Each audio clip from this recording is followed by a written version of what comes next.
কথা বলতেই হবে। বিড়ালের মতো 500 বছর বেঁচে থাকার কোনো লাভ নাই। সিংহের মতো 1 ঘন্টা বাঁচতে চাই। আমি দেখতে পাচ্ছি বাংলাদেশের ভাগ্য আকাশে উত্তর গগনে কালো মেঘ জমা হয়েছে। ঝড়ের পূর্বাভাস লক্ষ্য করছি।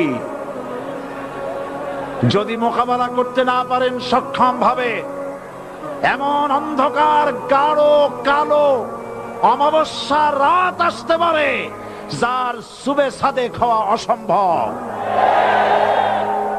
সুতরাং আপনারা কি কাপুরুষের মতো কাফের মুশরিকদের গোলামি করে মরতে চান? তারপর বলছে কি, এরপরে বলছে আমাকে বলছে রাজাকার। শুনে রাখো, চট্টগ্রাম